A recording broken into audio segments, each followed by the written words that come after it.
streaming starting. It went into it right away this time. It really did. Sometimes It went fucking small. quickly. Right. Sometimes it's Just the bitch. fucking lag. That's because I wasn't on the phone. I all wasn't it during is. your dial-up. Dude, get off your phone. Get off your phone. You're hogging up all the Wi-Fi. Hey, guys. Hi, guys. Brothers, a discussion podcast. Take a look at the scroll here. We got a co-host in the house for the first time.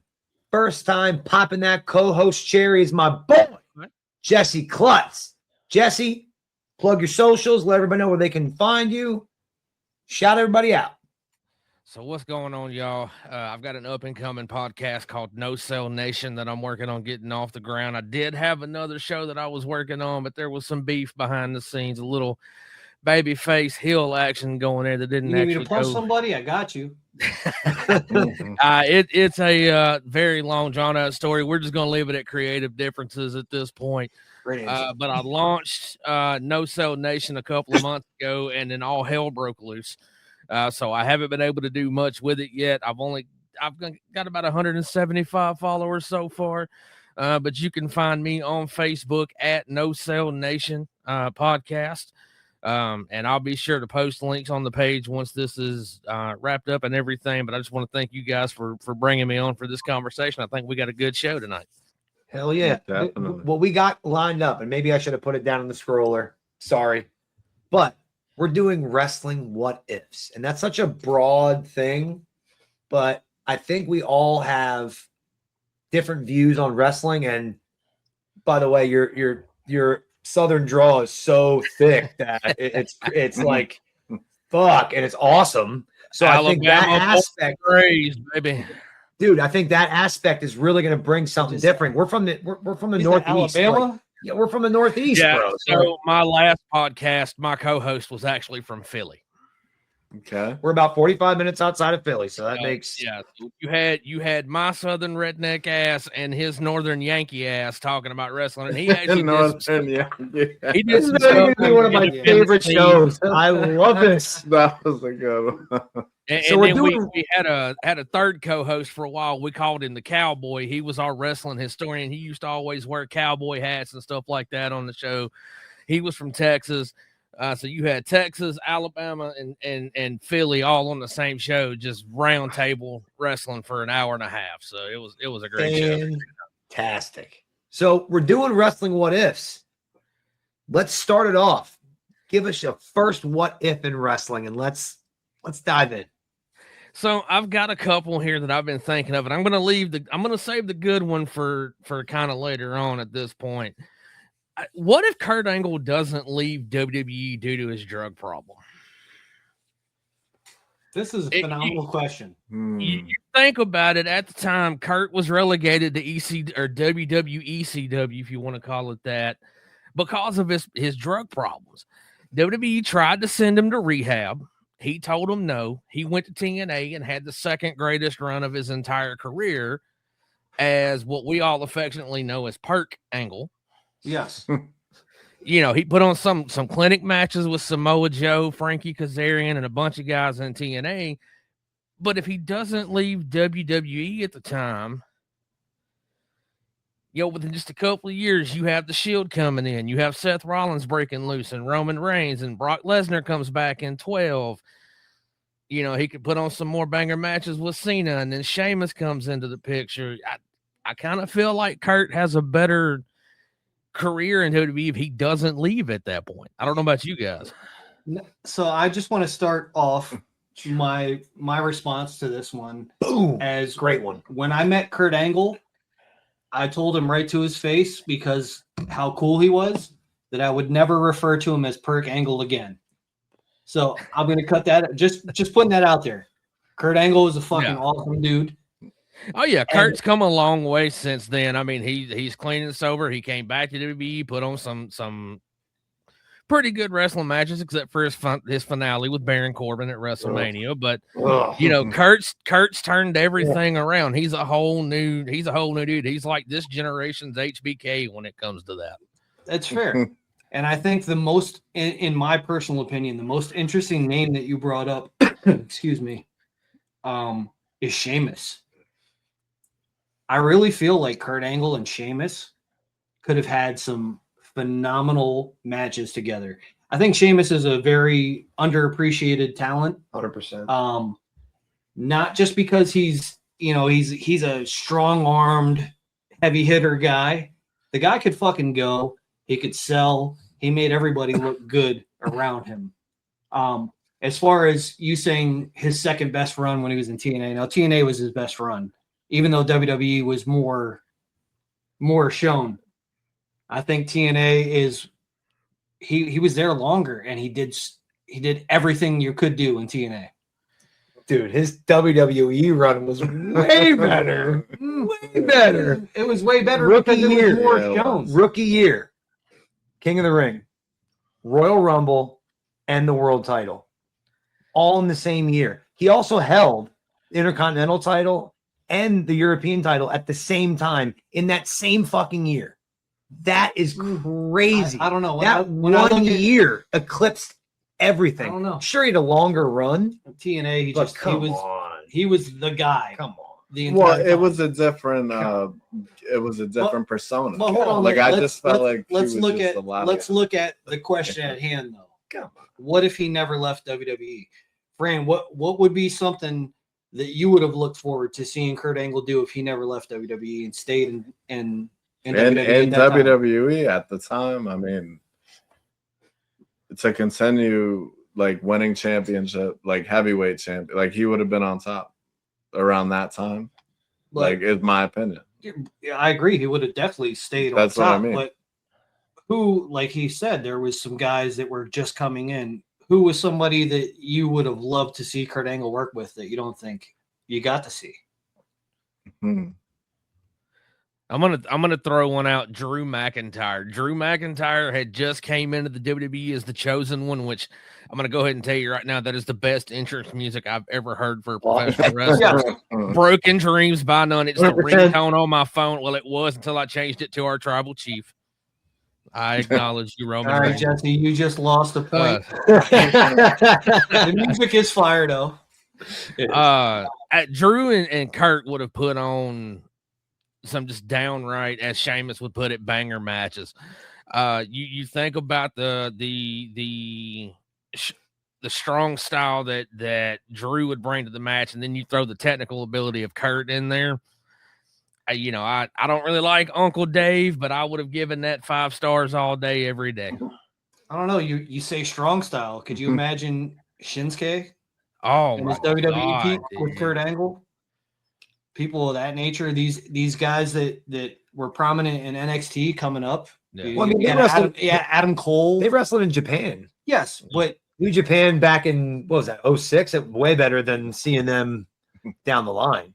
And Here's for my question. anybody who's arguing AJ Styles, we saw that in TNA multiple times, Yeah. and they were always clinics, Yeah, every 100%. single one of them. always fantastic. Here's where I'm at. I'm always going to play devil's advocate here. Let's say he does stay.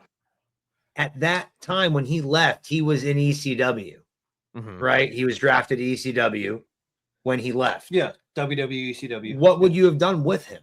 What Lashley. What possibly could you have done with him? Him and Lashley would have had some fucking phenomenal shit. Back then, though, Lashley was green. It doesn't matter. Think about who drafted Kurt to ECW for a second. Mhm. Paul Heyman. Look at Paul's track record. Everybody he's managed has been a world champion either before, during, or after Paul managed them. Not everybody. Most of them. Most of them. Right. One of them just got arrested. This is Exactly. true. This is Yeah. true. My favorite. If you He's take Kurt Angle at the time and he stays healthy and he goes to rehab and he comes back, you could then turn around. See, a lot of people don't know this. In '96, Paul Heyman tried to get Kurt Angle anyway. Mhm. And Kurt walked away after the infamous crucifixion angle Sure with Raven did. and the Sandman, told him not to even use his shit on TV. By the Yeah. way, fuck Sandman wholeheartedly.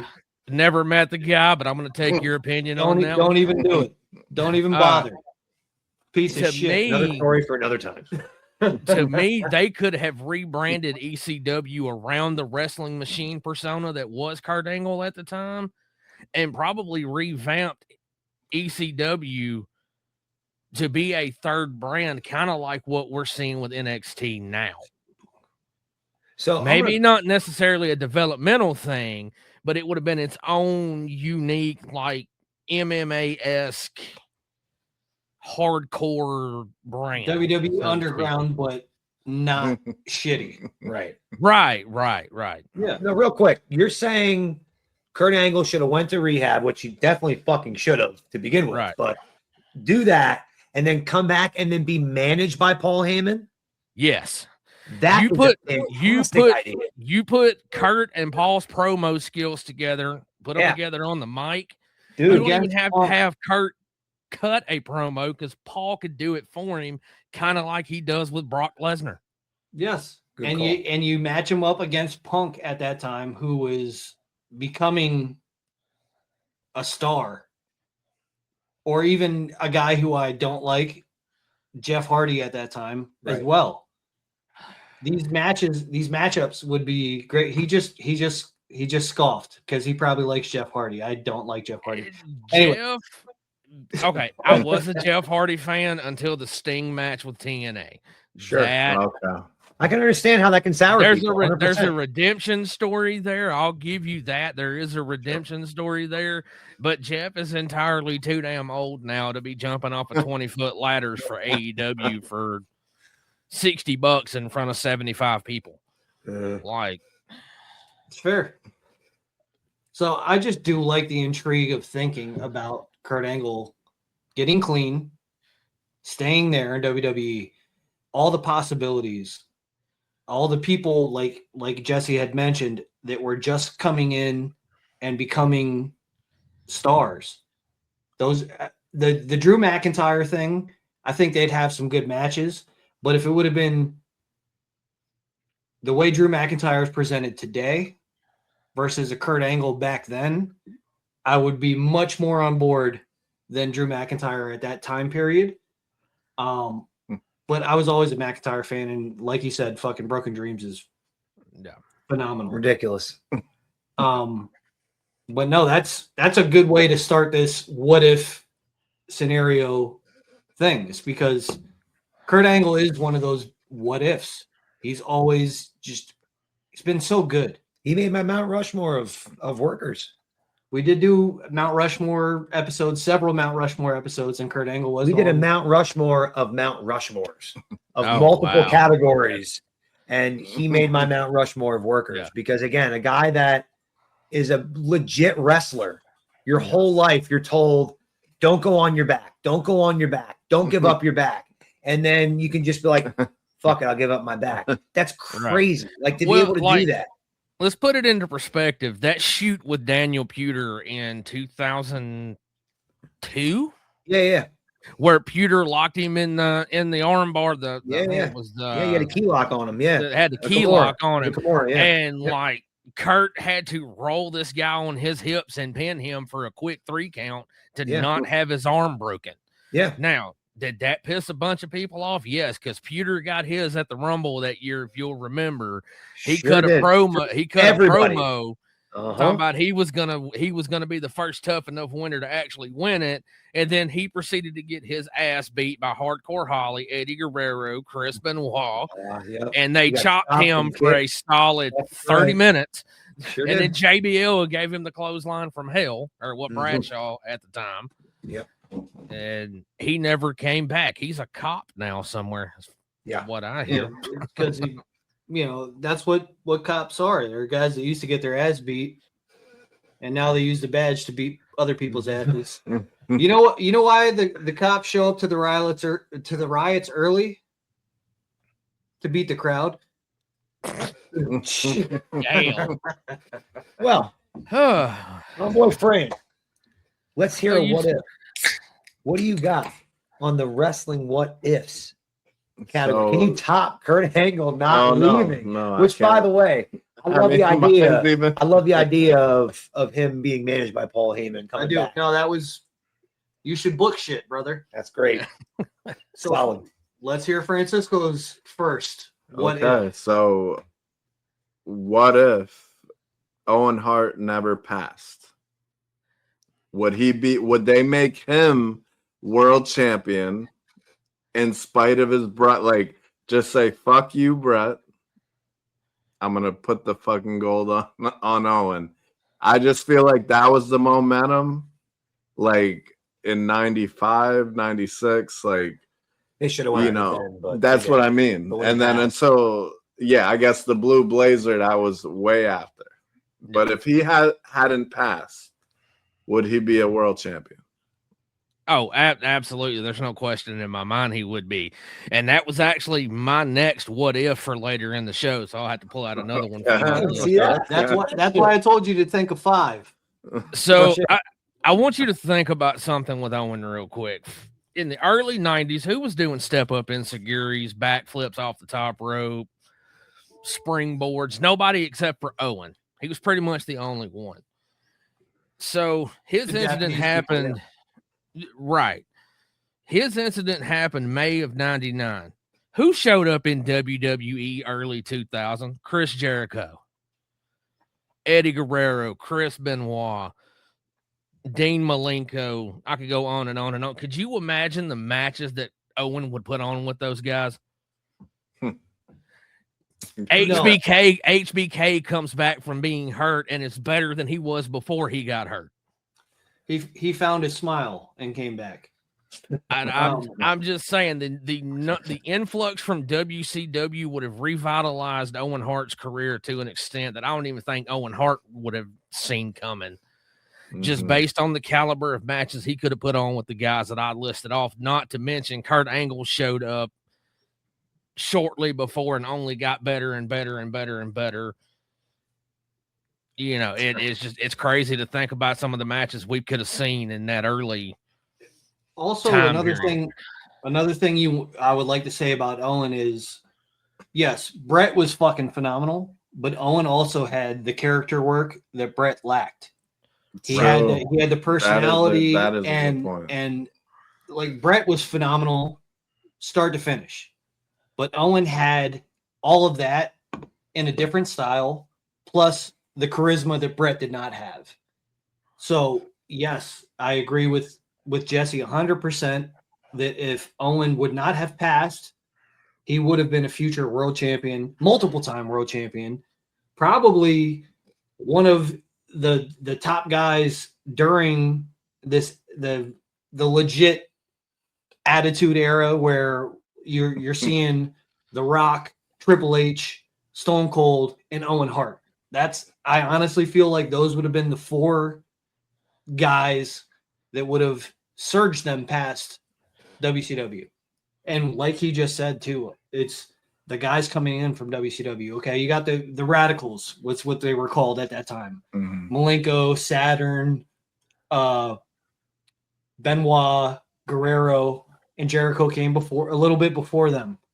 All of those matchups, just not to mention in 2002, you had Shelton Benjamin, Brock Lesnar, John Cena, Randy Orton. All right, we'll cut Randy Orton out of that. The rest of it sounds great. I'm gonna step in real quick. All right. I hate to pour fire on, or water on this fire. I love Owen Hart. I met Owen Hart as a kid. My mom and dad won tickets on a radio station, and we got to go to a show in our local area. We met Owen Hart backstage, and he was so cool. And so I've always loved Owen Hart, but they were never going to put the world title on him. As much as we love him, I feel like he has been celebrated more in his death than he was when he was alive. He was an underappreciated wrestler. After his run with his brother, he was underappreciated. Here's a great example. He was Mr. Perfect at that era. When Brett left and Shawn had the strap, it should have been Owen and Shawn Michaels. That was the obvious choice to go with. They never went with it. They had so many chances with Owen. I feel like they just never saw him as his brother. We as fans and other wrestlers saw him as that, but I don't think Vince and the other guys ever saw him like that. And I don't think he ever would have lasted long enough in the company to age-wise to be there. Now, Owen Hart like, in the Triple H era, when Triple H is booking, he'd book him right. But I just don't ever think Vince saw him as a Bret Hart level. Do you think maybe his backstage antics that we've all heard stories about No. maybe might be a catalyst to them not pushing him? I just think that WWF is WWE is a weird business where it's one guy. You have you're an audience of one. You know, I've heard that on many podcasts, right? So like you have to win him over. And I don't think he ever won Vince over. I don't think he ever would. At the end of his career, when he was out, he was the Blue Blazer, which by the way, he was getting over. He was. So I love Owen. I love Owen. But I just don't ever think they would ever put the world title. It's fair to look back. I really don't. In hindsight, to look at it and what you're saying, and I'm looking at it, Owen in WWE to me is the next era, Mr. Perfect. Sure. Somebody who should have had a world title, should have been presented much better. Rick Rude's in that level too. Rick Rude as well. Rick Rude was prior to Perfect. But yeah. So it was Rick. Three guys that were phenomenal talents, should have been world champions, but maybe rubbed Vince the wrong way and just didn't. But the question is, what if he did not die that day? You still don't think that he would have ever been world champion? No, I don't. I think he deserved it, but I just don't see them doing it. I don't. I think he would have been the guy to put everybody you just mentioned over. He would have been the perfect opponent for the Brock Lesnar. He'd have been the LA Knight. Yeah, current LA Knight. I don't know. What do you think? And I hate to be that guy, but what do you think? Well, I mean, if you look back at some of the things they did with him in the 90s outside of the Blue Blazer gimmick, they teamed him up with Yokozuna when Yoko couldn't go anymore because Yoko was 600 pounds. Mm-hmm. And he was the workhorse of that tag team. Prior to that, they tagged him. They did win a title. Prior to that, he was a tag team with Brett, and he was a tag team with Coco Beware, who I think that was really just to establish Owen at that point as part of High Energy. They had the ability to do some things with the young Shawn Michaels beforehand, which they never took any shots at doing because Shawn was too tied up with the Rockers and that heel turn and all of that. I don't think Owen got his fair shot because of how much Brett had stepped out in front. There was that gigantic shadow. Now, you said WWE didn't handle Owen right at the time with the Montreal Screwjob. I'll tell you who fucked up even worse. WCW and Eric Bischoff. 1000%. Because you literally have the hottest professional wrestler in the business who just went national and told everybody, hey, this shit is fake. They screwed me over. And you bring him in as a special guest referee and then don't do shit with him until he gets kicked in the head by Bill Goldberg and can't wrestle anymore. Yeah. Then the next time we see him, he's 60 on Monday Night Raw and can barely walk. So I agree with what you just said, 100%. But if we're looking at that situation, Eric Bischoff has several times said, yeah, I just signed him because he was a name and I had no clue what to do with him. Yeah. Right. So, and again, it wasn't his money. Like it was like Vince McMahon, when he signed somebody, that's his money because he owns it. Right. Eric Bischoff was running a company with somebody else's money. So it's a different aspect, you know? And one other thing I want to bring up with that is the presentation. Bret Hart had music. He had a package. He had the glasses. He had the look. When he came to WCW, he didn't have that music. He did not have that look. Here's another example. Ultimate Warrior, right? When they brought Ultimate Warrior to WCW. Yeah. The music is what made it when you hear the that's what got you going. But then his music came and he just walked out. You're like, in WCW, Renegade. In WCW, he was not Ultimate. He was there. He was I've got the ultimate surprise, brother. He was the ample warrior. You're right. It was WCW. the music that always hits first. But with Owen, he just never could get out of that shadow. Real quick before I hate to be like that guy, but I wish he wouldn't have died. I think he would have had a great career. I think he would have elevated so many other guys. I think him and Edge and him and Jericho, the guys that he didn't get to wrestle that were That's Canadians that were great wrestlers, like Benoit, like he didn't get to have those matches. But like, yeah, and I just wonder, like, would Vince like dump off Bret Hart and be like, Owen, you're the like that? It's He had just the chance and it's he a never topic did. for a whole other day. Like, obviously, Okay. So So Bret and Vince, like, out of the four of I us don't know. here, Aaron's the only one that doesn't think that Owen would have became a world champion. I don't. Okay. I wish he would, but I just don't see it. Let's move on to my first. Let's hear it. What if? Let's hear it. And I'm going to go a little more current than the last two. My what if is when Finn Balor won the Universal Championship. What if he didn't get the separated shoulder and he was able to actually hold that title? Where would he be today? Where would we be talking about Finn Balor today if he never got injured as the first Universal Champion? What do you think, Jesse? Co-host. What do you got? I'll for be it? honest, I don't know that a whole lot changes for Finn. Just Agreed. because he doesn't get hurt doesn't mean they do anything different with him. Yes, he would have been a Universal Champion, but look how long the Universal title actually lasted before they rebranded it again. Yeah, it would have been a cool accolade for him, but he would have ended up feuding with Seth Rollins again anyway in various rematches. There probably would have been the same Judgment Day shit we saw. He probably would have still had the NXT runs again. Like I just don't think there would have been anything that different for Finn, other than we would have seen the Demon a little bit more often than we did. I'm going to say ditto to that, Frame. Yeah, you're up. I agree. I have nothing else to No, add. I agree Well with that put, sir. because I mean, even now, like Finn Balor doesn't have the gold, and he doesn't, but he's respected. You know, Yeah. even though, like I said, the Judgment Day is on its way down. We already know that. All right. But like, you know what I mean? Like when you think of the Judgment Day, now it's Finn Balor's the star. Here's where Yeah, you're right. wrong, So- gentlemen. Here's where you're wrong. Okay? Hey, All three no, of I'm you- being real. All Like, three it's of you true. are not He's stupid right. people. No. No. None of you are stupid people. Aaron maybe might be stupid. It's fucking But guy. he's But the right. rest of It'd you be the guys are not same- stupid. it'd be But the what I'm same going to shit. what I want to explain to you is yes, we're saying, oh yeah, Finn Balor now.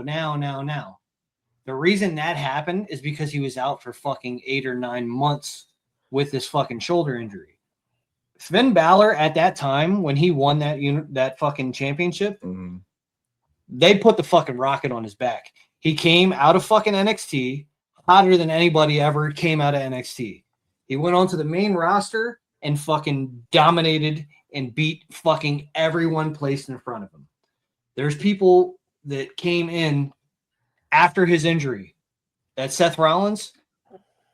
I love me Seth Rollins. Mhm. But I'm going to tell you right now, his shit would have been hindered. It would have taken a lot longer for Seth Rollins to get where he is if Finn did not get injured at that time.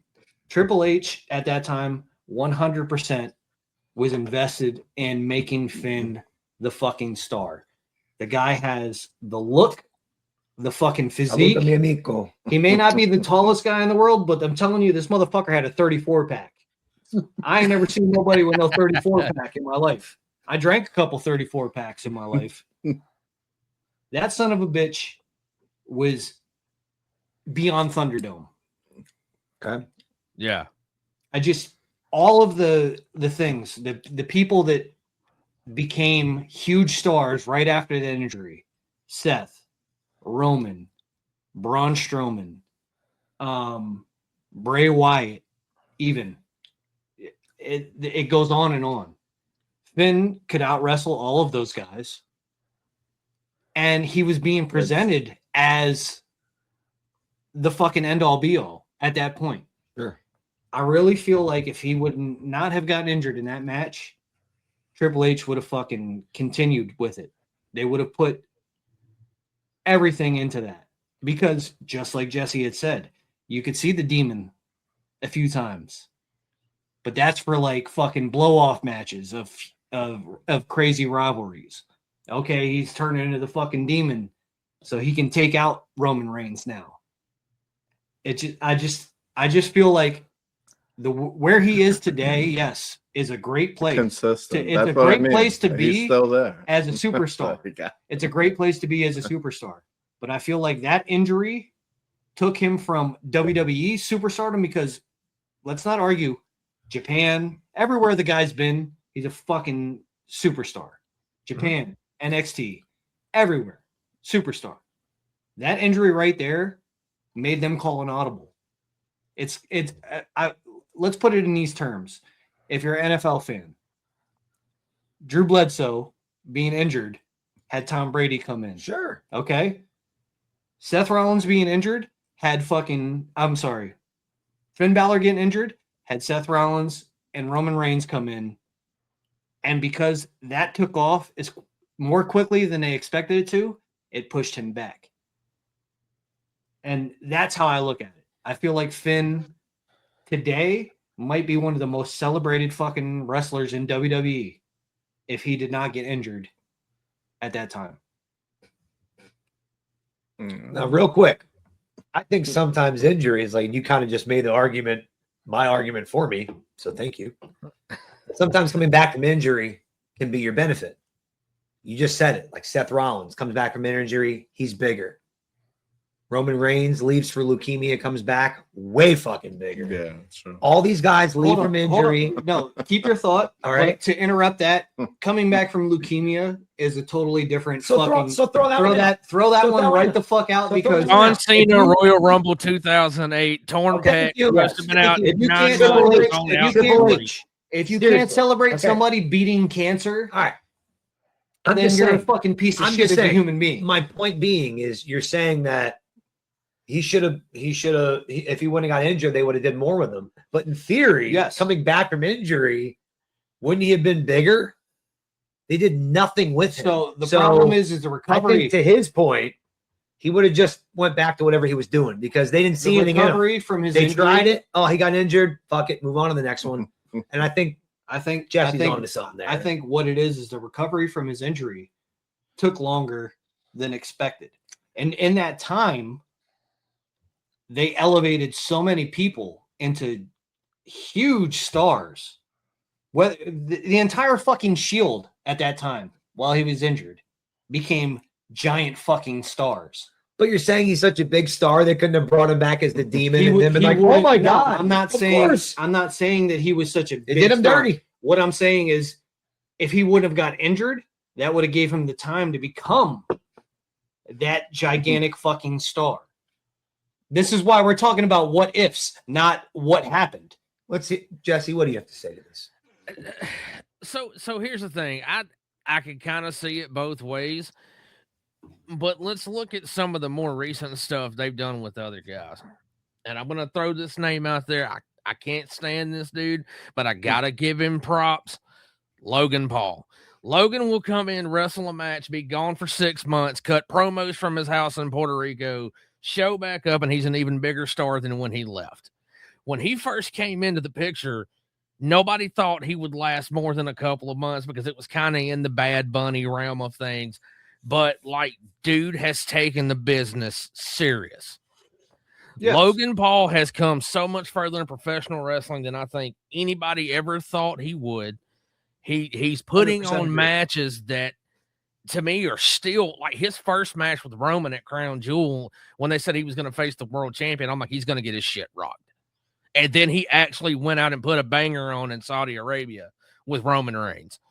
So Finn, kind of in that same vein, Finn could stay gone as long as he wants to, but when Finn comes back, what's the reaction going to be? Oh my God, Finn Balor's back, or great, Finn's back.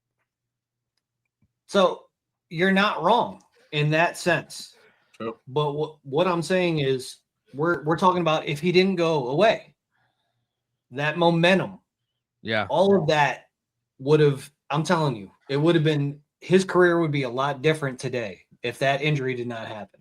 Roman would have stopped that we, shit. We consider Roman would have stopped that. No, but I mean, out. so you're saying like Finn Balor would have been champion over 6 months. at least 6 months. Yes. Okay.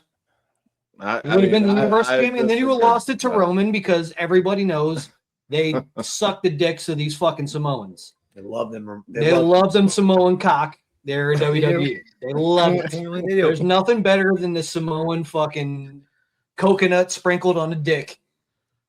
So look, you just put a definitive number, 6-month run. At I- least. I- At least. What do you think? Do you think a 6-month run? If he wouldn't have got injured, how long would have he held it? If he hadn't have got hurt, I think his momentum would have carried him through that next Rumble. And I can't remember who won that next Rumble, but he would have ended up probably defending his title at the next WrestleMania against whoever that Rumble winner is. And I can kind of see it going both ways depending on who it would have been. Okay. You know, like, He did- but And at the guess how same long that would've time, Yeah. you still had Roman in the background. You still had Dean Ambrose. You still had Seth Rollins. Right. You kind of still had HBK floundering a little bit, even though he was getting towards the tail end of his career. You had Triple H trying to fight, even though he had a pacemaker. You Yes. have all these different things, like Ric Flair's on his 7th final farewell match at this point.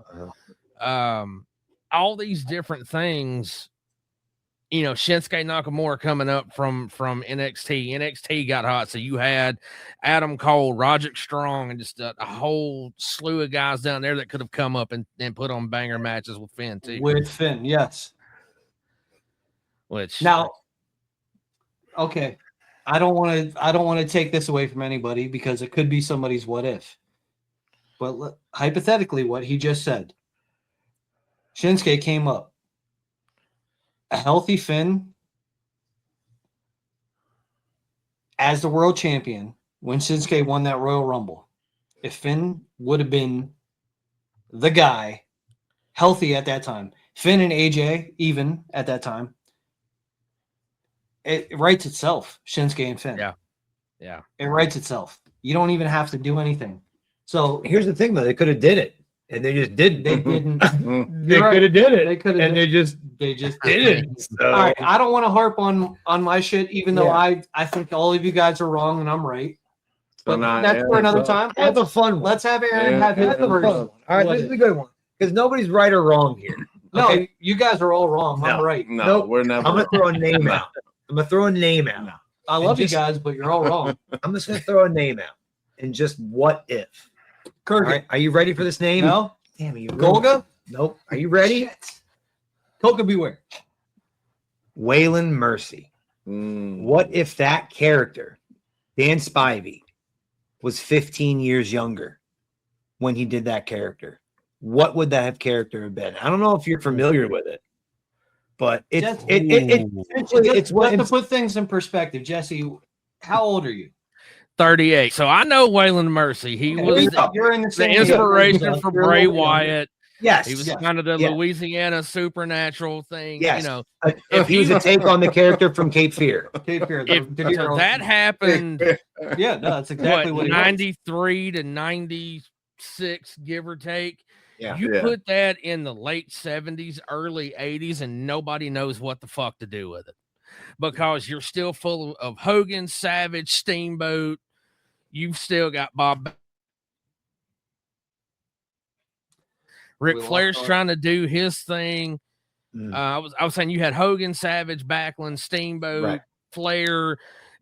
Hell, Kerry Von Erich is still trying to make a name for himself at that point.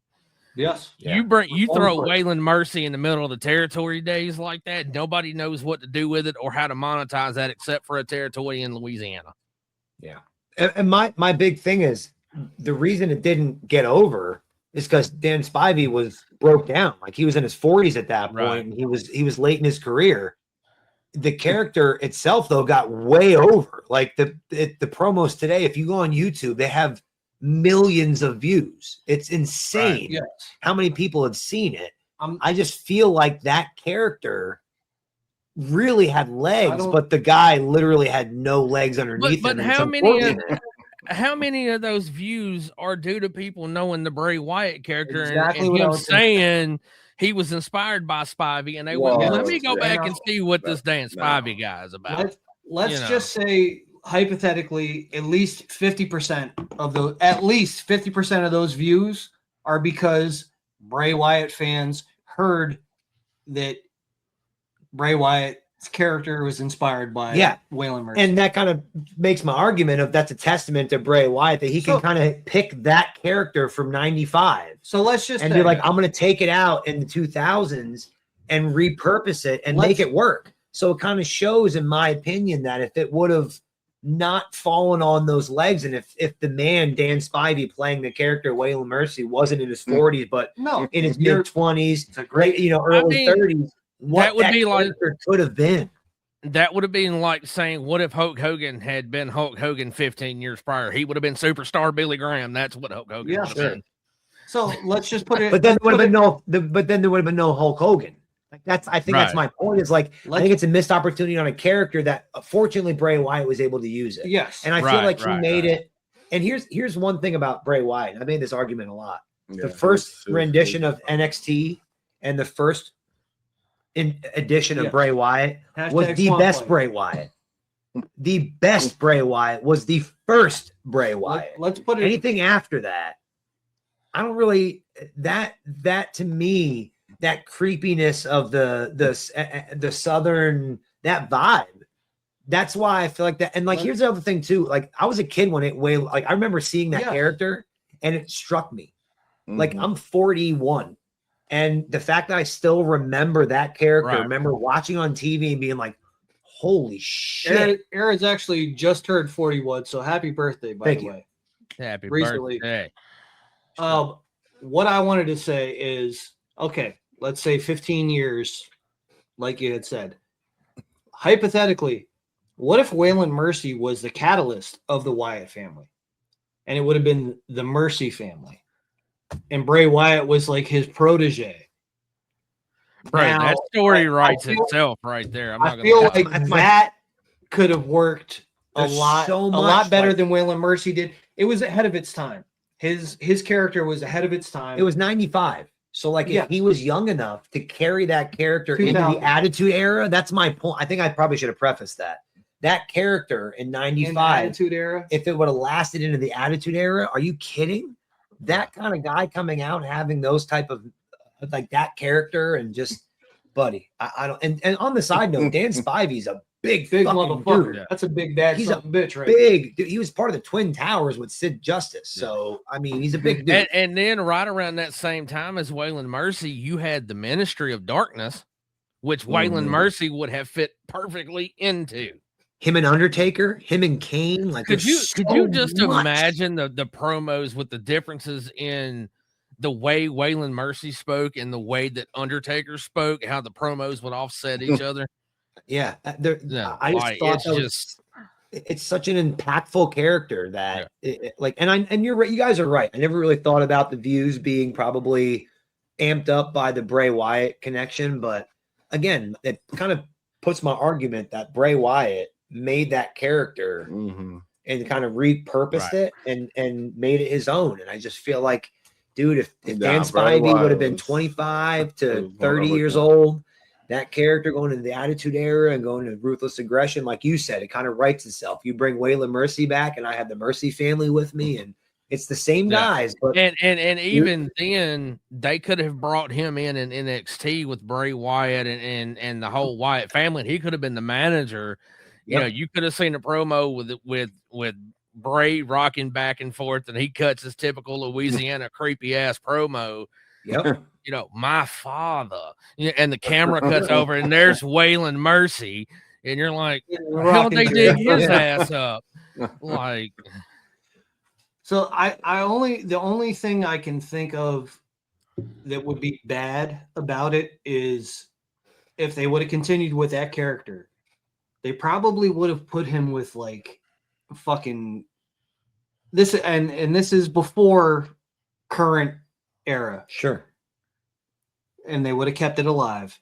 He probably would have had henchmen like fucking Damien Demento and people like that. Right. Like they would have put shitty fucking people with him. And it could have ruined it. Repo Man. But it's a good aspect. I never thought of that. They would have formed a faction with fucking Waylon Mercy, Damien Demento, and fucking Papa Shango.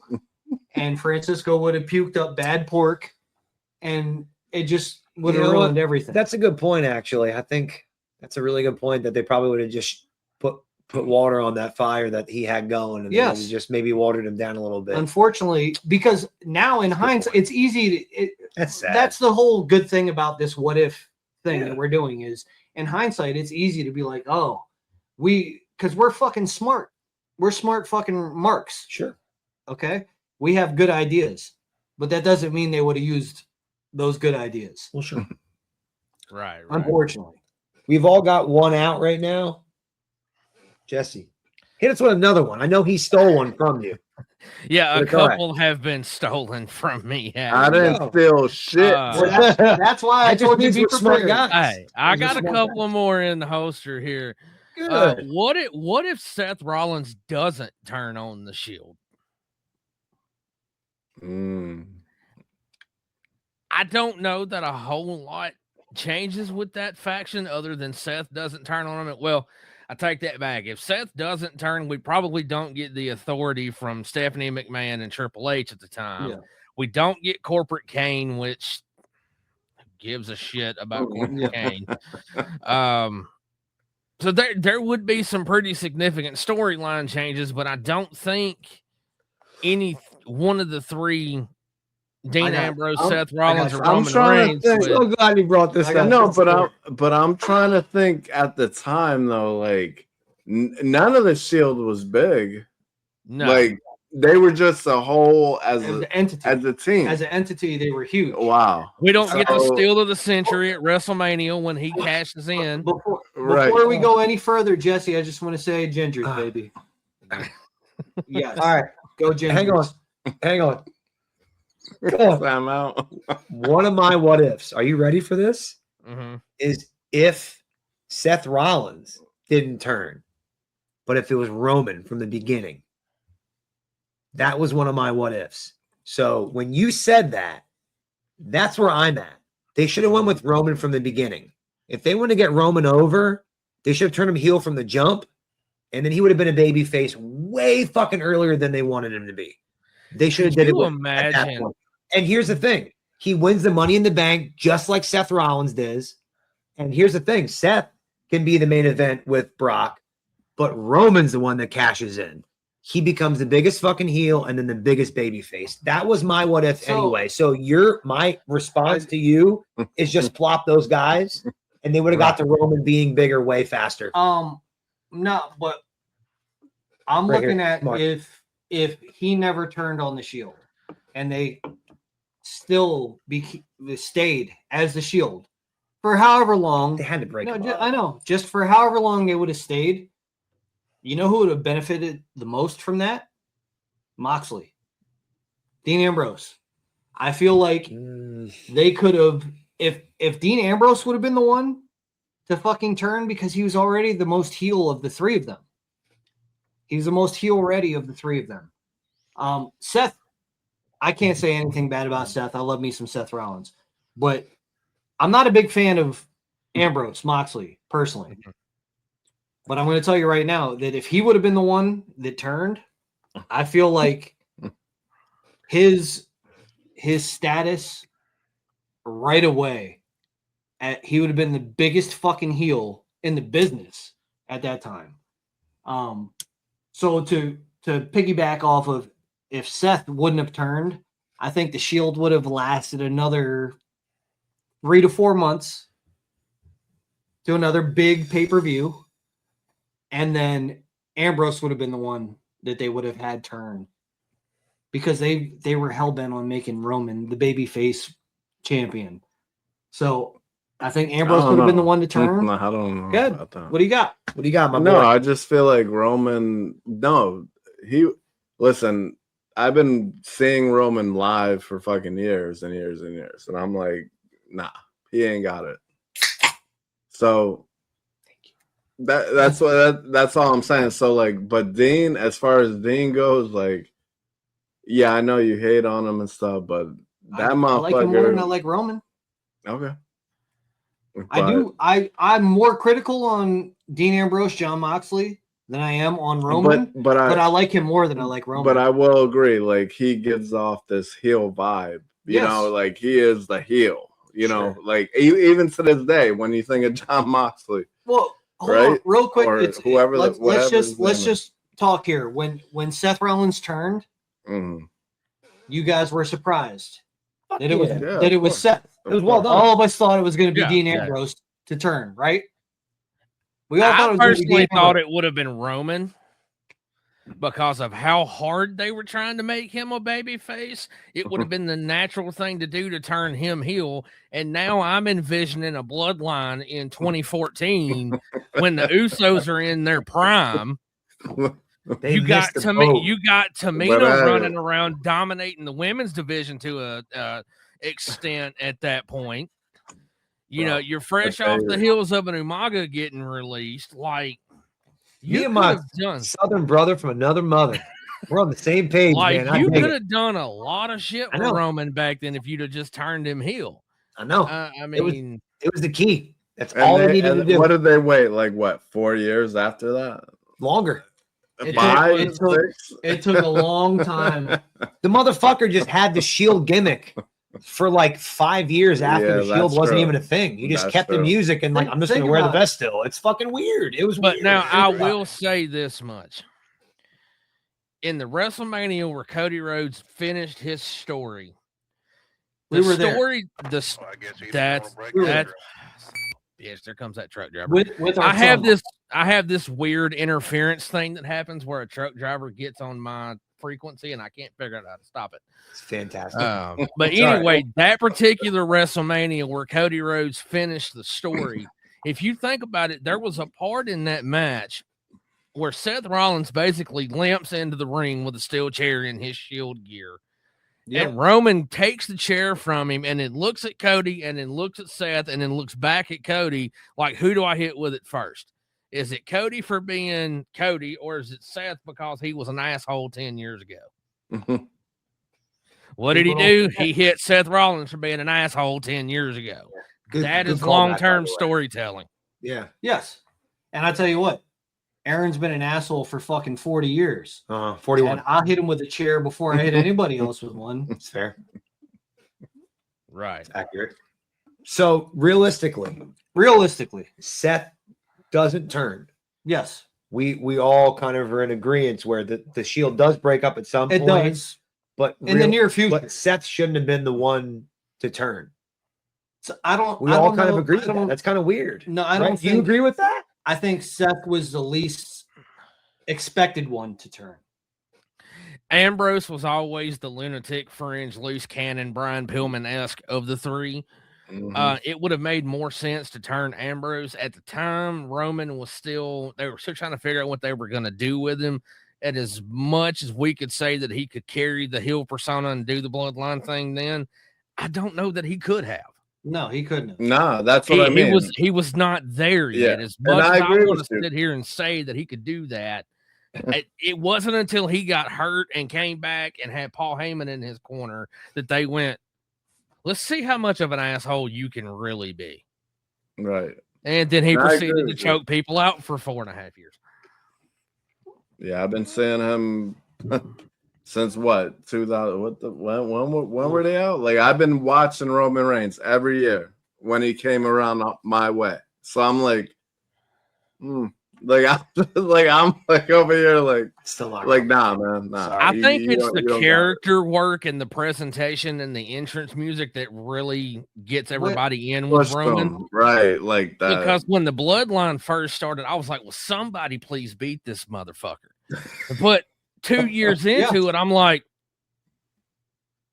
yeah, you know, now I'm going to live events near me buying Yeet sleeves and shit because, you know. I can't sit here. I talked some shit earlier when you put your one up and acknowledge. But I'm gonna tell you right now, I had We the Ones. I had the T-shirt. Okay. Aaron fucking hates it when I say that the Usos may be the best tag team ever, in my opinion. Maybe one of the best tag teams ever. They're definitely in the top 5. Yeah, I'll put him in the top 5 for sure. Definitely in the top 5. He's over here. He's a fucking young cuck. Okay. He likes the cucks. The Young Cucks. Okay. Anyway, I put them above them for sure. yeah, okay. 100%. So But anyway, we got to move on because we need I Francisco's love what second ifs. what if. Yes, come on. I can go on about that one. That was a It's, great it's one, by the looking way. like we're all going to get two. That's why I figured. But it's all right. Hey, that was a good one. No, that was good. I can go on about that one. And because he's a ginger, I fucking love him even more. Are you a father So- too? Do you have kids? No, not yet. Okay, well, Oh, make some. then he's a real Make some smart man. before next No, week. don't do it. Make He's a a very couple smart before man. next week. Twins. Insert some twins.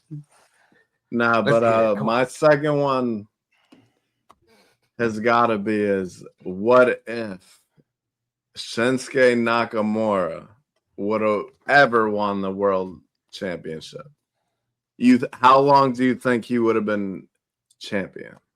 I guess is my like now that like my brain like I love that. he was always like pushed to the edge, but never. They were like, I don't know what it was. That's why I gotta hear your guys' opinion. Can like, I go first? Yes. Okay. I want to tell you right now that WWE has a problem, and their problem is they don't know how to push male Japanese talent. Or female Japanese talent. No, they can put Io. They push very well. Asuka at one point they pushed very Bro, well. they had Asuka go undefeated for 2 years to tap out to Charlotte Flair at WrestleMania in 32 and a half seconds. I hate Charlotte. I hate her. With everybody going, what the fuck just happened? Homegrown. She's homegrown. But They anyway, killed their character. they're very bad at pushing. Okay, we'll say it, Japanese talent, but they're worse at pushing male Japanese talent than female. Can we agree on that? well, sure. Yeah, I haven't seen one. Okay. And, I mean, Shinsuke won the Oh, fucking no. Royal Rumble. He should have beaten AJ at WrestleMania. Shinsuke Nakamura is one of the biggest what ifs, in my opinion, in fucking WWE history because he can do all the things. He can do all of the fucking things. This guy, other than speak English, he does everything great. Which, on a side note, he can actually do. But He they can play it up speak like- English. Yeah, it's just fucking But- wild that they do that. But there's all so right. many fucking talented managers and Yeah. people that could have been mouthpieces for him. Like, yeah. so Shinsuke is one of those guys I always look back at as like every single match I've ever watched with Shinsuke Nakamura, one-on-one match. Let's not group in the fucking fatal four ways and the triple threats. Every one-on-one match, I went in thinking that guy can win this match. I never thought he would lose. You know what I mean? I never went in watching a match like, okay, this guy's gonna lose 100%. He's done. So he's somebody who is super fucking talented, and unfortunately, I think it is how WWE shows foreign talent. They can't I present agree. a foreign person, I mean, other than Canadians, as somebody who is the top big fucking guy. If you're foreign, if you're from overseas, you are presented as a villain. Jesse, your So- take, sir. So I want to take this back a step real quick. Normally, when WWE has a foreign heel, it's like a Iron Sheik or some goofy ass Yes, Bubba. foreign. The The one time Vince tried to get serious about a foreign heel gimmick, it backfired so badly and was so offensive they had to repackage the guy. Kenzo Suzuki was supposed to have come in as Hirohito until Vince McMahon found out who Hirohito actually was, and then he went, oh shit, we can't do that. We'll lose viewers. Now, he tried to top that with Muhammad Hassan. who's actually an Italian guy. Canadian. Exactly. Some The shit. fucked up part about Muhammad Hassan is Muhammad Hassan actually picked up steam in that gimmick. Sure did. People He wanted to fucking see him get his ass beat, but it became so offensive. All they could do was take or put him through the ramp and let him go. Now, getting back to the original point here. If you look at Shinsuke Nakamura, his promos did not get remotely good at all until they let him start cutting promos in Japanese like a year and a half ago. Now, do I think my closed captions were telling me the right things in English that he was saying in Japanese? Hell no.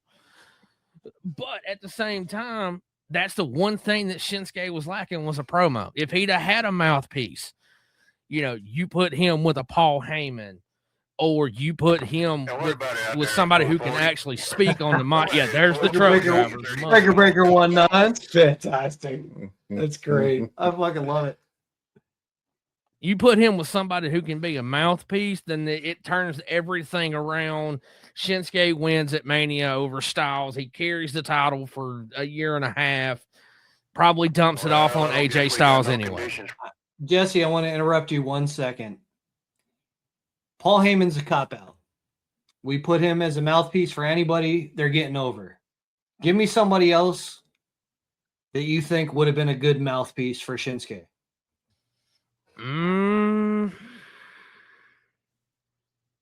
Well, it depends on what decade we're talking about. Bobby Heenan could have got him over. We're talking about when Shinsuke was there. Okay, so when Shinsuke was there, if you wanted to put a mouthpiece on him, which is kind of hard because they didn't really have that kind of thing around that point in time.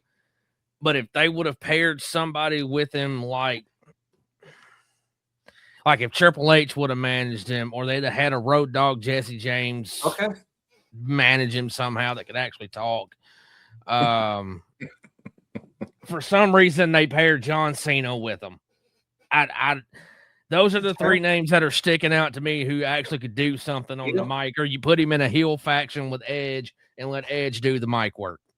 You know what just popped into my head for some reason? I don't know why she popped into my head. Well, what do you think about somebody like a Zelina Vega being the mouthpiece for Shinsuke? A fucking female she might be small, but she's got that mighty personality to speak for Shinsuke. I think something like that would have really worked. A female talent that could talk. That's my personal opinion. Aaron, what is your view on this? I love me some Shinsuke. I just don't think they ever took him serious. Mm-hmm. I think NXT was his ceiling, unfortunately. In my opinion, his first match with Sami Zayn was his best match, and he was unfortunately never able to top it. And that's not his fault. I just think the hype was so huge for that intro, and his first time being seen on an American stage like that was so big. I just think it was never topped. I've said that before. We did a whole lit match about it. I did a whole thing about Shinsuke. I think he's just been poorly booked. He was never treated properly. I mean,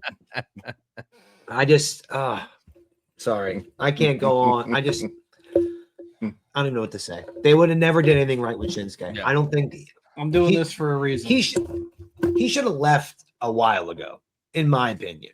I understand why he stayed. Right. I think he made a good, comfortable life for his family, and he makes a great living being there. But his character was never really booked right. It's a business. I think for him, he's like, fuck it. I'm getting paid lots of money. I get to barely do anything. So I think it's a different, we're looking at it from fans. I think from a business point of view, I think he's kind of just like, you know what? Yeah. I'm here for the ride. I don't think they ever would have done anything. Now, let's do the Waylon Mercy thing. Let's take Shinsuke. Let's say Shinsuke was the hottest free agent today, and he came into WWE. I think he'd be way better. He'd be treated 1,000 times better, and his character would be treated 1,000,000 times better. What do you think? Okay, so looking at it that way, then you're talking about Okada. Same. Agreed. I love Okada and I love AEW, but I think it's 10 years too late. Okada came out of Japan as the hottest free agent. Is he going to go to AEW? Is he going to go to WWE? Let me throw another name in there: Hideo Itami. Yeah, agreed. Yes. Two different sides of the spectrum there that Shinsuke could have fell on both sides of that shit. Mhm. So Yeah. I don't know where he would have fell. I still think he probably would have wound up somewhere in the middle of that Okada Hideo Itami spectrum. He would have had a couple of world title runs for sure, but I don't know that it drastically improves his career either way. It's fair. Fair. But the fact that like WWE couldn't figure it out Yeah. with Shinsuke, like They to can't- me, that's just They have That's a history of but the not being thing able is- to figure it out, though. Sami Zayn. What they've made Sami Yeah, Zayn a but- conspiracy theorist. They've made him the underground underdog. And he They've went made him over the honorary Oos. He's got like over three. He's on got everything. Like he's got like 3 different characters He's of still Sami there. Zayn Yeah, over. he's He's still literally there. got He's his over. own name, his own character, just redid. they haven't known what to 3 do times. with Kevin Owens. Every time Kevin comes back from being hurt, they do the same shit they always do. And it works. It's They- crazy. So It's a habitual habit of theirs to not know what to do with somebody, is my point. I put this here for a reason, Jesse. This is the Ring of Honor World Championship. Recently bought this, proud of having it.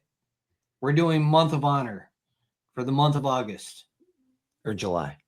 No, we're going to record in July, but it's for the month of August. All right, here we go. It's official.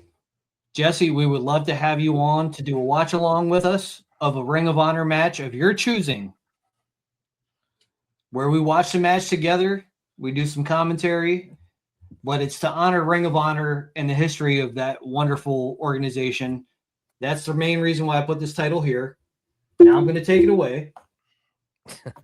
You don't have to say yes or no now, but I'm going to say the answer is probably yes because you seem like a cool dude.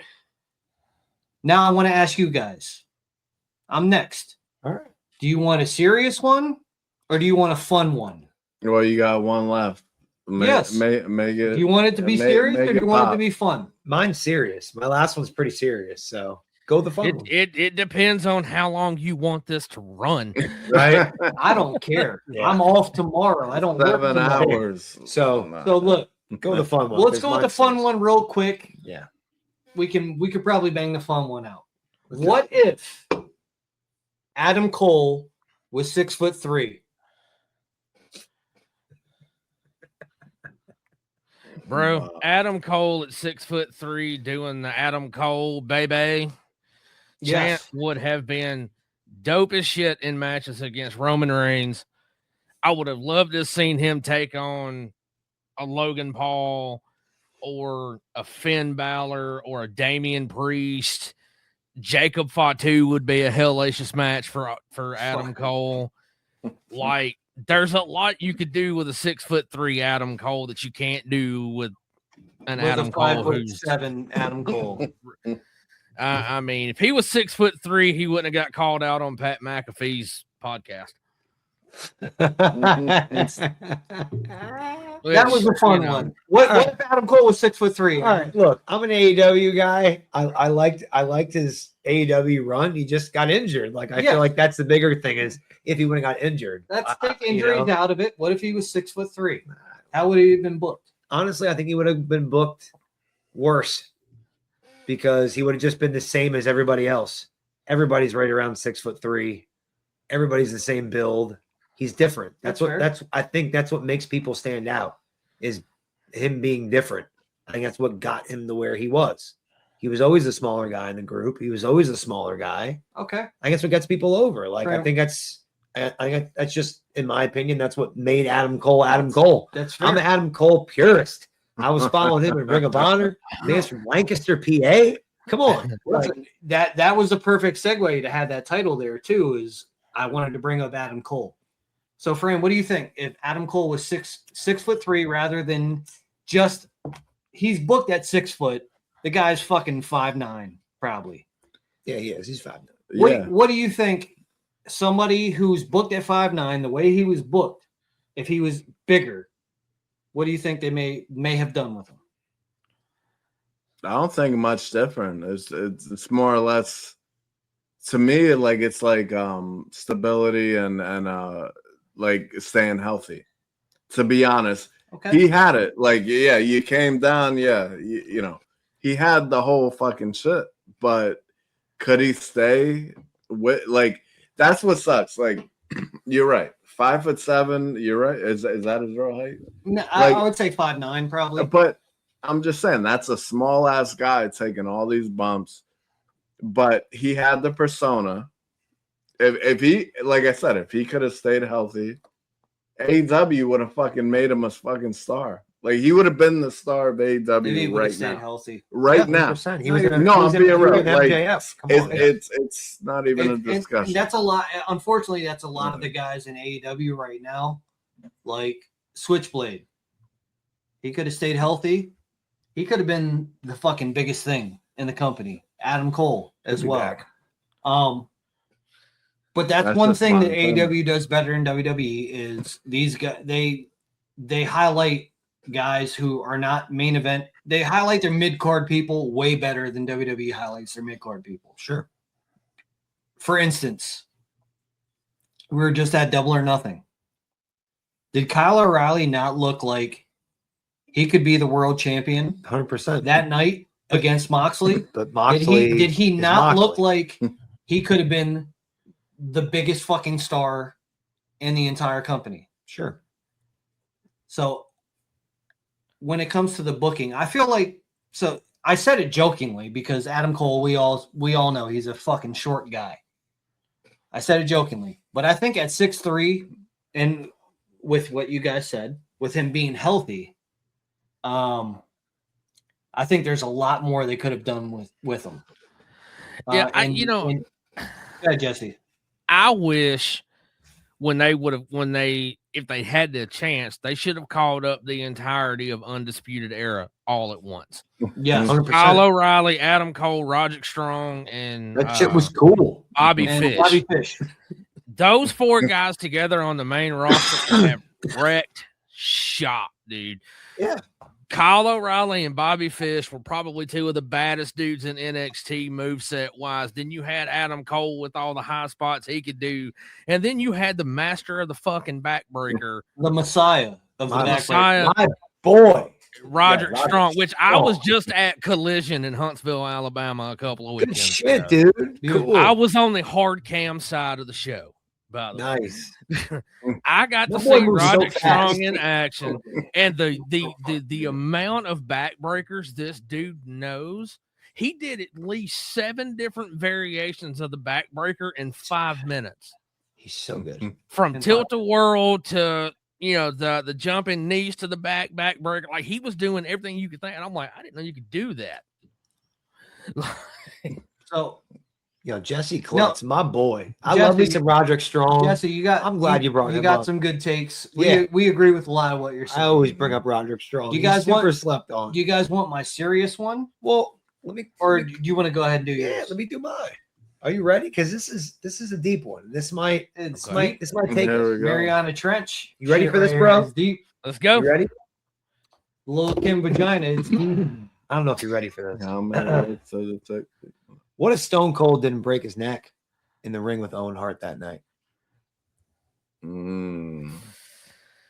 Damn, yeah, that's a That's solid one because you could that's a argue the bang. same points that I made for Owen, thinking about who came in to WWE in the early 2000s and thereafter.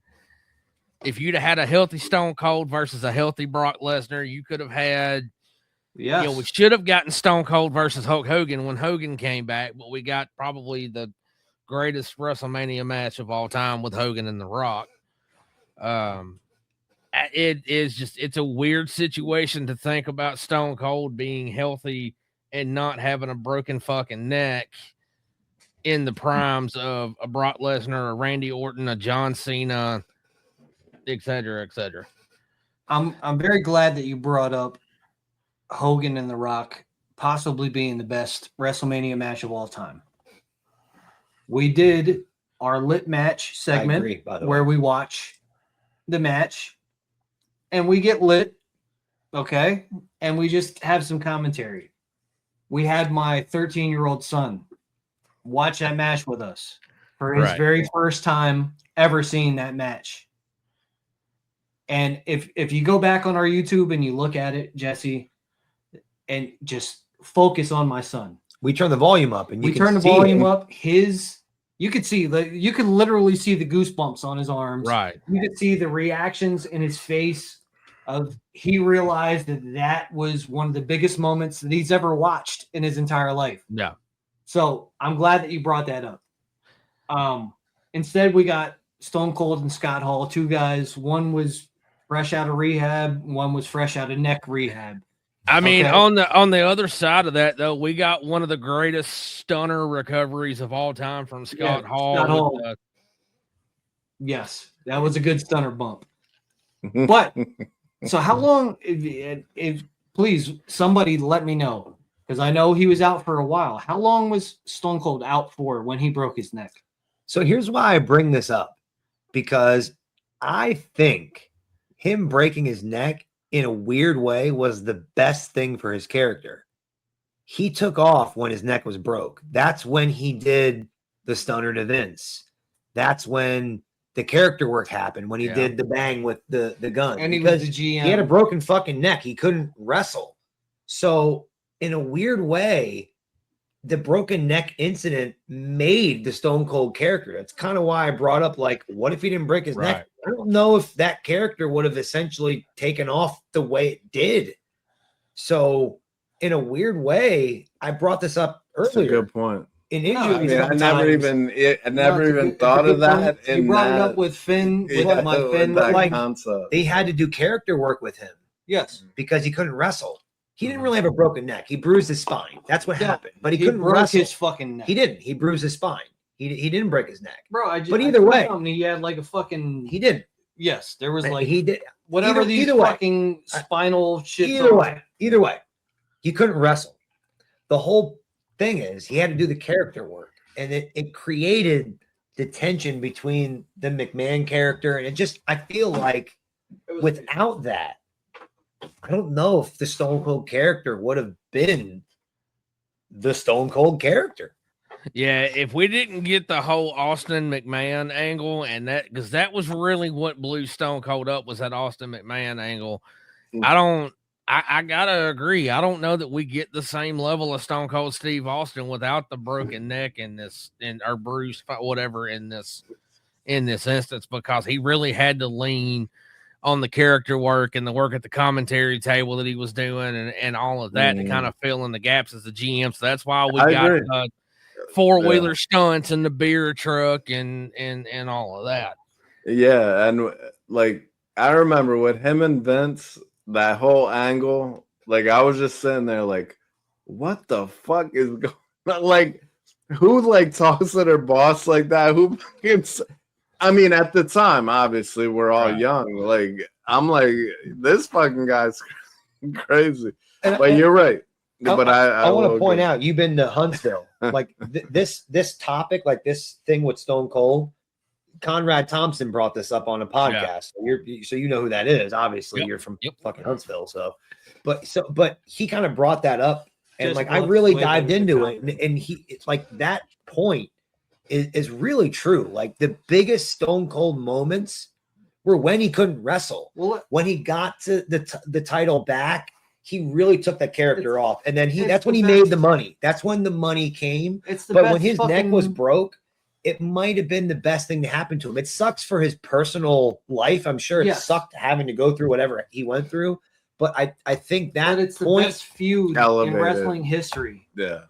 Is Mr. McMahon versus Stone Cold. And it's feuded. It started. I don't think it would have happened without every single one of us has had a boss that we've wanted to do that to. I don't think it would have happened without the broken neck. As crazy as that sounds, that incident with Owen Hart had to happen for Stone Cold's character to take off. It's just that's fair. It's one man. It's one man's take that I took and looked into. Was like, you know what? I'm dying on that hill. I think it had to happen for Stone Cold to take off. I got one more. Sorry. That I feel like we got to jump into, and I think it's a good closer for our open discussion here. Are you for it? Oh, I'm good. Let's go. I'm So- for it. This is fun. What if WCW won the Monday Night Wars? What if it was WCW who bought WWE? Hmm. How would fucking wrestling look today? Hey, you're from the South. Let's hear your take on this. So, okay. So, when the Outsiders showed up on Nitro National Hall, that was kind of the WWE invasion angle Yeah. perceived angle at the time. If WCW wins that fight and then they try to do the invasion angle, I don't think it turns out. It couldn't turn out any worse than WWE's invasion angle. Let's put it that way. It would have turned out better than that, but you're stuck to where that NWO formation and that invasion would be the bar, right? So you Okay. run a WWE invasion angle and you bring in Shawn Michaels, who almost jumped to WCW back in the day anyway when National Hall left. You bring in a Stone Cold Steve Austin who was already there once, a Triple H who was already there once, albeit as a young terrorizing. You know, you've got all these guys who've been in WCW in the past. It would have worked for a little while, but let's look at what happened when Vince tried to keep Nitro around after the fact. He tried to run that one Nitro main event, Buff Bagwell versus Booker T, and it sucked so bad that he fired Buff Bagwell in Gorilla on the way back to the locker room. And then he was like, yeah, I'm not doing WCW, period. That was trash.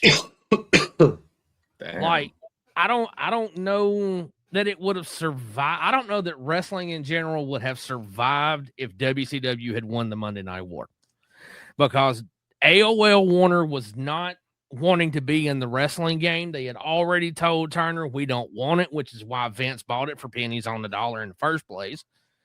So AOL Time Warner would have been like, fuck all of you guys. We don't give a shit about wrestling. We're going to Fox News and Braves baseball, whether you like it or not. We don't want this product. And then now we're sitting with all these guys unemployed who could be wrestling elsewhere in such a flooded free agent market for wrestling. And what did we have at the time? An upstart TNA and Ring of Honor. And what's crazy is that was 2001, and here we are in 2026, and there's wrestling on TBS and TNT again. How Right. fucking wild Yeah. is that? I Yeah. mean, it's fucking Yeah, crazy. right? Everything comes. I mean, full we circle. have to put up with Tony Khan on TBS and TNT, Aw, but I love me some AEW. I'm sorry. I love AEW, I really do. but Tony Khan does fucking he does irk me a little bit. so like when I saw him in Huntsville, he came out before the show and he's like, this is such a great wrestling town. It has such a great, and I'm like, why? Because of Bobby Eaton and Dennis Condrey?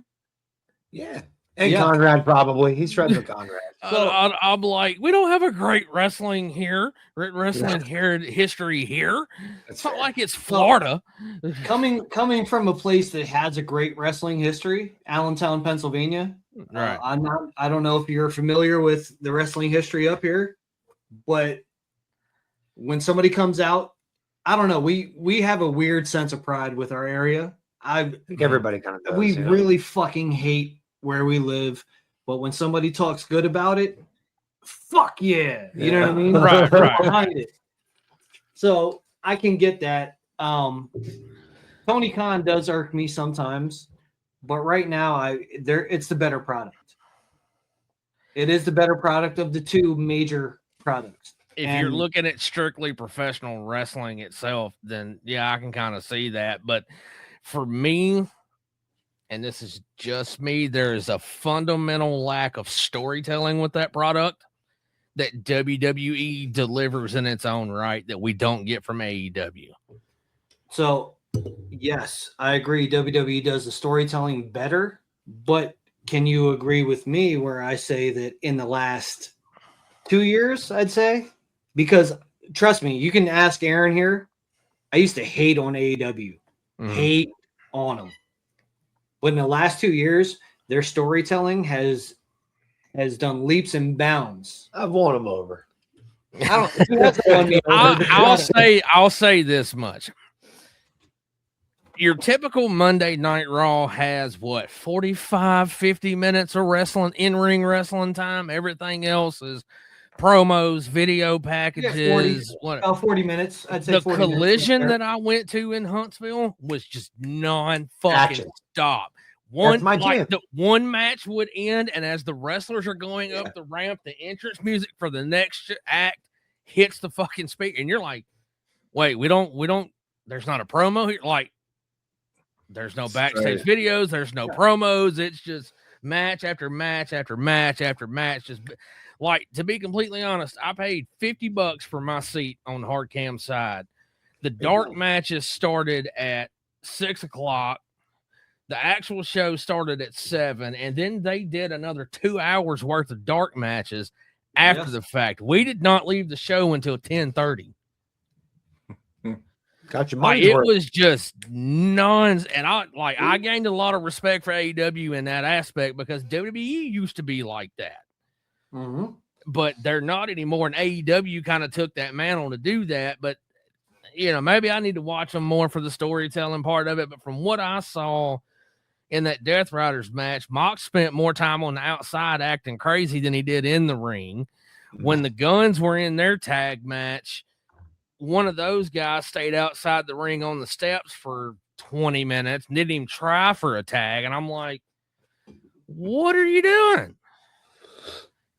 So maybe I just don't get the in-ring psychology they're going for. I don't know. You got a fair assessment. I've always equated wrestling to like rock music, right? You have people who like hardcore, and they're going to watch death matches and like GCW and like that kind of crazy shit. And then you have people who are in the middle who are going to like AEW maybe, and then people who are a little whatever. Like, I think it's just there's levels to it. And I think people like certain things. And like he said, it's a perfect assessment. Like, we went to a pay-per-view and there was like fucking 9 matches or whatever, So the thing started. Things started at 7. We didn't leave. It was probably close to midnight. It was after midnight. There you go. So 5 hours. One of my favorite wrestling quotes comes from one of my favorite podcasters, Jim Cornette. Love it. He's not as good as me. I already love Jim Cornette said on an episode of his, or in some shoot video that he was doing, when he was talking, he was asked about ECW and, or it may have been Ian Rotten and CZW or whatever. And Jim goes, I'm going to be honest, I can hit a motherfucker as hard as I want to with a baseball bat. That don't make me Ric Flair. Yeah. And I just sit there for a second and I'm like, he's right. 100% right. Like, there's depth. Now, I will say his booking methodology is way the fuck outdated. He would rather do some cartoony shit rather than get with the times and try to make things real and edgy. He's too old school in his thinking. Yeah, he's stuck in the Southern wrestling style. And I guess that's what he grew up on. So right. But this is also one of the smartest motherfuckers to ever be in the wrestling business. My 3 smartest people in wrestling were Jim Ross, Paul Heyman, and Jim Cornette. Okay. I'm with you. I might put Heenan above Jim Ross. Well, so the reason I say Paul Heyman, he called WCW getting their ass beat in the Monday Night War in a press conference that he did after an ECW show back in the 90s. Jim Ross could spot talent from a fucking mile away, or he used to be able to. And then Jim Cornette was about as damn good at spotting talent and telling stories and as a wrestling historian like nobody I've ever seen in my life. Yeah. No, I'd put the 3 same on there, dude. I think you're spot on. I think you're 100% spot on. Jim Ross in particular, I think he's one of the greatest minds just in. I'm going to interrupt everybody here because we're running a little long on the episode. I love it. It's fine. It's a great discussion. But I don't want to take away from our co-host, Jesse Clutts here.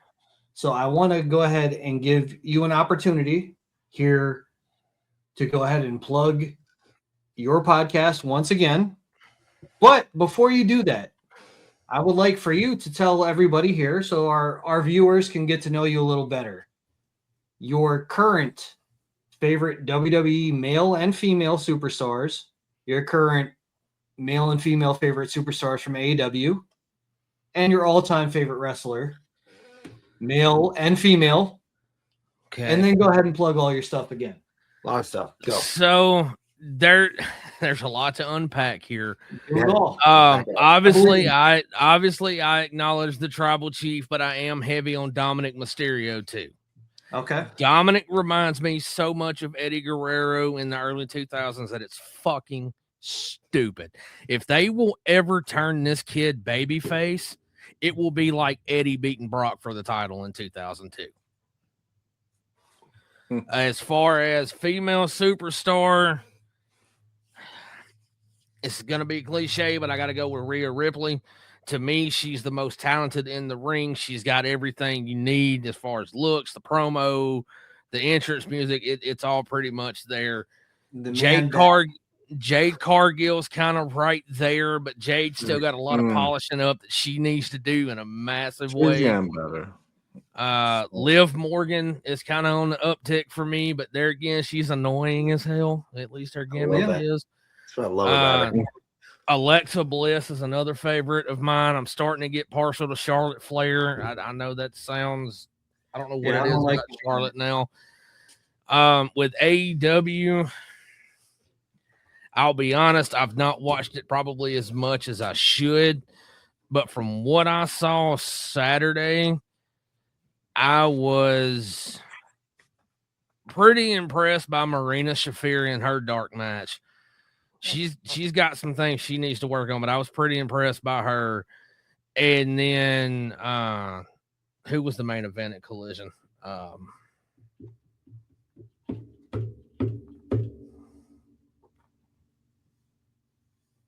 It was the Death Riders, the five-way match, wasn't it? Yeah, it was the one last guy on the Death Riders and Shane Taylor Promotions. And then I can't remember the Japanese guy's name, but that Japanese guy impressed me a lot with. Oh, Wheel Yuta. No, I'm gonna butcher this name. Takeshita. Yeah. Yes, I was highly impressed by him in his match that night. He told a great story. His moveset is phenomenal. I've always been a big fan of Roderick Strong, no matter what promotion he's been in, because the dude can just go. So good.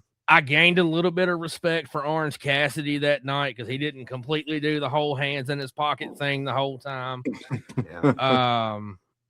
There's a lot of good talent in AEW still that's up and coming and will be for a while. When you start talking all-time favorites, it depends on what decade, what style. Like some of my favorites are Dusty Rhodes if we're talking promos. Obviously Hulk Hogan, Ultimate Warrior. That was kind of an ADHD thing with Ultimate Warrior back in the day. Jesse. Stop fucking trying to cop out. Your all-time favorite wrestler. I don't care what era. You gotta have one guy. The guy that resonates with you the most out of anybody. It was always Bret Hart without fail. That was mine. My boy. He's like, there was one Christmas in particular. I got wrestling action figures and I was opening them. And I remember looking at my parents and going, this one's got to be Bret Hart, the one I haven't opened yet. Fucking Bret. It's my guy. Let me tell you a little quick story before we go. So good. I grew up in a very small town in our area until I was about 6 years old. Mm-hmm. Then I moved to the third largest city in the state of Pennsylvania, which is Allentown. 3 doors down, somebody, won't say any names, but it rhymes with Francisco, lived there. He made friends. His sister made friends with my brother. Mm-hmm. He says, hey, go get a cigarette from Ben for me. They were teenagers at the time. He and I, we were fucking 6 and 7. From Joel, but yeah. Okay. He walks up 3 doors, knocks on the door. He sees me sitting there with all my wrestling action figures and sits down and starts playing with me. Totally forgot what he was sent there for. Yeah, fuck From that day forward, he and I have been fucking inseparable friends. Yep. 6 years old, 7 years old at that time. Fucking 35 years of friendship because of wrestling. Right. Aaron and I became friends because of we were both smart asses. That's how we originally became friends. But wrestling is what solidified our fucking friendship. 30 some years with this guy. People don't realize how important professional wrestling is to a lot of people. He's my friend forever now because his favorite wrestler is Bret Hart. So now we're best friends forever, dude. So sorry, man, but you gotta do best friend. He's my friend too because he's a ginger just like me, and he's damn. wearing a fucking hat. Great answer. Great answer. I just want to say that professional wrestling is a fucking love story. It's a beautiful thing. And if you can't get on board, there's something wrong with you. Yeah. Because you can watch fucking Avengers. Yeah. You can watch fucking How to Train Your Pet Dragon. We didn't get his female yet. We should let him. Yeah, who's your favorite female wrestler of all time? I'm sorry. Cut my boy off here, but favorite female superstar of all time. Trish Stratus. Wow. another solid answer. That's fair. Good answer. Yeah. So Mine's China. Don't worry. yeah, he likes chicken dicks. She don't have a dick. Not but anymore. she was very Yeah. impactful. I mean, That's all I'm saying. You've seen her in X-Pac. You know she doesn't have one. I'm Or sorry. one in China when she bangs Mean Gene. But never mind. Never mind. You can check that out. You can find it yourself. It's out there. Listen, it's going She a little did. fucking left. She But did. that's how we do it. Jesse, please let everybody know where to find you, where to what a good answer. check out your content, Mhm. the name of anything you're doing, anything new that you're coming up with soon. Let's promote it right now. So again, you can find me on Facebook at the No Sell Nation podcast. I don't have my first episode dropped just yet, but I'm working on that. I've had a lot of things in the last month going on. I have the episode recorded. I just haven't had a chance to edit it yet. The first episode is called Wrestling with My Demons, and it's just me talking about why I got into professional wrestling, how I used to do wrestling moves on teddy bears, and that's the reason why I can't have teddy bears anymore, because I would throw leg drops off my bed on them, but that's a Fantastic. story for my own podcast. We'll have more content coming. I've got some other things in the works that I'm going to be talking about as far as my second episode will be from my experience with AEW here in Huntsville a couple of weeks ago. So I'll be getting all that uploaded. You can find me on Spotify at No Sell Nation once I start uploading episodes there. And then eventually I'll start putting this stuff on YouTube too once I get a channel created. No Sell Nation. Great No fucking Sell name. Nation. By the Love way, it. right name. as Jesse plugged his shit in the beginning, I sent out 1,000 invites on Facebook to follow No Sell Nation. Dang. Hopefully, We have good followers. our hook you people up. our They'll people bless are you, very bro. supportive. So hopefully you'll get something out of that, and some people will come and get some eyes on your product. Yeah, man. It has been fantastic having you. Yo, Yeah, thank you for fucking coming insight on. And your opinions are great. Most of them are great. Some of them No. are shitty. you're fantastic. Bret Hart. Come on. All right, look. What ifs? This was great. Your what ifs were great. We were told to do 5, which means we have more. Yeah, we do have Right. A part 2 will Yeah. have to happen. At And some Jesse, you're point. more than welcome to be a part of part 2. Come on. Absolutely. He's my I'm Bret Hart down. brother. He's my Bret Hart brother. He's coming. He'll be there. So I just want to put out there, Jesse, you are our first local friend that's been on the show, first co-host of an episode ever. Hell Ever. yeah. Appreciate it. Appreciate Okay. it. Appreciate you, brother. We've had guests, but you're our first person that we discussed and said is our co-host. This was fucking awesome. Your insight was great. It was fantastic. You did a fantastic job. We loved having you. boy.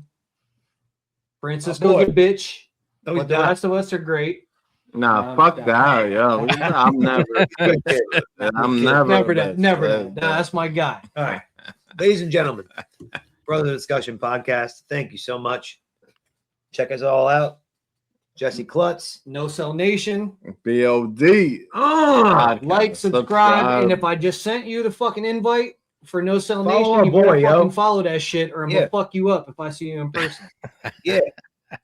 It's a warning. A warning shot. All right, guys. Uh, Take Ladies it. and gentlemen, Aaron would usually say something at the end of our episodes. Sack 'em. Balls.